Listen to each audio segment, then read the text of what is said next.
हमारे आसपास हम ऐसे कई लोगों को देखते हैं जो आमतौर पर सामान्यतः बहुत अच्छा बोल लेते हैं, बहुत अच्छा परफॉर्म कर लेते हैं, अपने आप को एक्सप्रेस कर लेते हैं, लेकिन जब उनको किसी स्टेज के ऊपर किसी भीड़ को या किसी पब्लिक को एड्रेस करने का मौका मिलता है तो वह स्टेज के ऊपर बोल नहीं पाते हैं। उनकी आवाज लड़खड़ाने लग जाती है, उनकी चाल डगमगाने लग जाती है, बालों के शरीर के जो रेंगटे हैं वो खड़े हो जाते हैं, उनके पसीना आने लग जाता है, उनके मुंह से आवाज नहीं निकलती। सब कुछ पता होने के बाद में भी वो अपने आप को बहुत अच्छे से परफॉर्म नहीं कर पाते, पब्लिक को एड्रेस नहीं कर पाते, डील नहीं कर पाते हैं। तो दोस्तों ये क्या है? ये है स्टेज फोबिया, यानी कि स्टेज का डर। दोस्तों आखिर ये क्यों होता है? स्टेज फोबिया किस प्रकार हावी होता है और इसका इलाज क्या है? हम इस वीडियो के माध्यम से मैं आपको स्टेज फोबिया को दूर करने के लिए फार्मेकोथेरेपी यानी कि मेडिसिन और बिना दवाइयों के भी हम स्टेज फोबिया को कैसे दूर कर सकते हैं इसके बारे में आज डिस्कस करेंगे।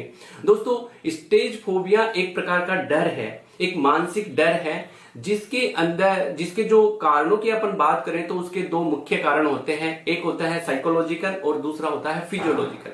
दोस्तों साइकोलॉजिकल पॉइंट ऑफ व्यू से अपन बात करें तो साइकोलॉजिकल पॉइंट ऑफ व्यू के अंदर इंसान की मानसिकता के अंदर, उनके मन के अंदर स्टेज को लेके डर होता है। अचानक वो लोगों के सामने जाता है तो उसके अंदर, मन के अंदर फियर डेवलप होता है और वो फियर होता है कि मैं पब्लिक को किस तरह से एड्रेस करूंगा, इतने लोगों को मैं कैसे समझा पाऊंगा। इस भीड़ को देखने के बाद ही उनके अंदर एक डर का माहौल पैदा हो जाता है। और ये जो साइकोलॉजिकल है वो डर होता क्यों है? वो डर होता है हमारे रॉन्ग कॉग्निशन की वजह से।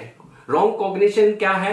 रॉन्ग कॉग्निशन दोस्तों हमारा एक परसेप्शन है, हमारा दृष्टिकोण है, हमारा जो पास्ट एक्सपीरियंस है उससे हमारे अंदर ये रॉन्ग कॉग्निशन या रॉन्ग जो डिस्प्यूट थॉट है वो डेवलप होते हैं और उसकी वजह से हमारे अंदर ये डर पैदा होता है।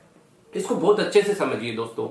जब भी कोई इवेंट, घटना या कोई इंसिडेंस होती है तो उसका जो इंफॉर्मेशन है वो हमारी इंद्रियों के, जो 5 हमारी इंद्रियां होती हैं उनके माध्यम से हमारे ब्रेन तक जाती है और ब्रेन इसका एनालिसिस करता है। एनालिसिस करने के बाद हमारे ब्रेन इसका एक थॉट बनाता है, थॉट से हमारे इमोशंस बनते हैं, इमोशन से हमारी फीलिंग बनती है और फीलिंग से हमारा व्यवहार बनता है। तो ठीक इसी प्रकार जब आदमी किसी अचानक कहीं स्टेज पे जाके और देखता है कि मेरे सामने बहुत सारी पब्लिक है तो उसके अंदर जो ब्रेन की जो एनालिसिस प्रोसेस है वो हमारे पास्ट एक्सपीरियंस और हमारा परसेप्शन वो हमारे थॉट में कन्वर्ट होता है और थॉट से हमारे इमोशंस बनते हैं और वहीं से हमारा रॉन्ग कॉग्निशन डेवलप होता है। वहीं से हमारे अंदर नेगेटिविटी आती है, फियर की भावना आती है और उससे हमारे नेगेटिव न्यूरोनल पैटर्न बनता है। यहीं से डर की शुरुआत होती है।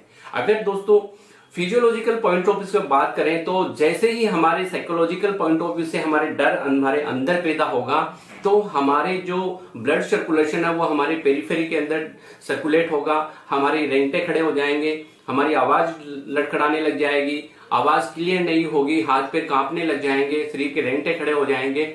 इस तरह के जो साइन और सिम्टम्स आते हैं वो फिजियोलॉजिकल साइन में सिम्टम्स आते हैं।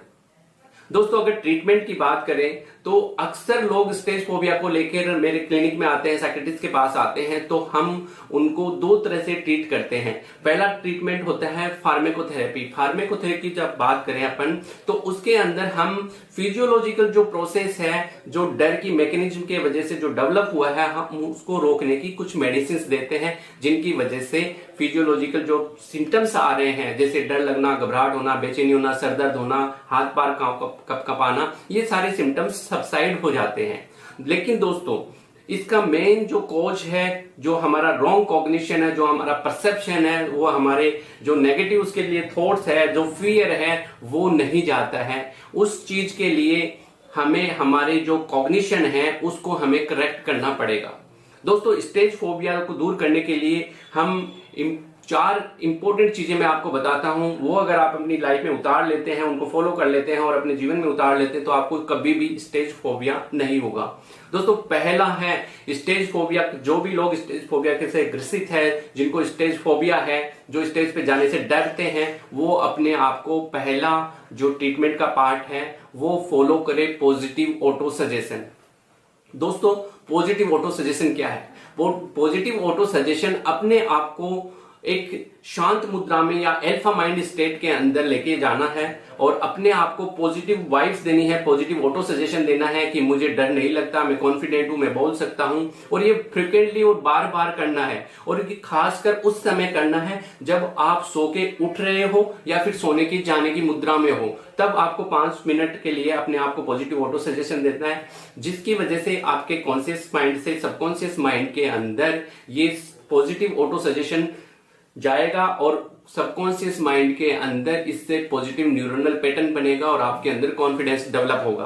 दोस्तों सेकंड पॉइंट की अपन बात करें तो कहीं पे भी आपको अगर स्टेज फोबिया है तो आपको हमेशा उस चीज के लिए प्रिपेयर होना है, प्रैक्टिस करके जाना है और उसके बाद कॉन्फिडेंटली आपको बोलना है। थर्ड पॉइंट की बात करें दोस्तों तो एक मैकेनिज्म होती है exposure and response prevention mechanism. बहुत ध्यान से सुनिएगा।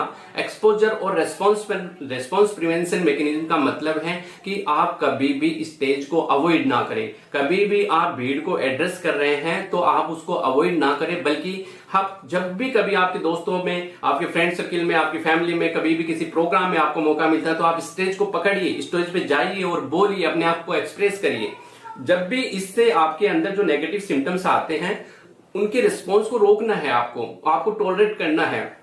धीरे धीरे आप ये प्रैक्टिस करेंगे तो आपके अंदर स्टेज फोबिया की जो बीमारी है वो गायब हो जाएगी। और फोर्थ है दोस्तों सीबीटी। सीबीटी मतलब कॉग्निटिव बिहेवियर थेरेपी। आपके माइंड के अंदर एक नेगेटिव थॉट है कि मुझे स्टेज से जाने से डर लगता है। दोस्तों स्टेज पे कोई शेर या कोई और तो कुछ नहीं होता ऐसा, फिर भी अपन डरते हैं क्योंकि हमारे रॉन्ग कॉग्निशन की वजह से वो एक थॉट है वो बैठा होता है। उस रॉन्ग थॉट को हम सीबीटी के माध्यम से, एक नेगेटिव थॉट को हटा के हम पॉजिटिव थॉट को रिप्लेस करते हैं, डिस्प्यूट करते हैं। यही एक सीबीटी है। तो दोस्तों स्टेज फोबिया को हम बहुत अच्छे से दूर कर सकते हैं।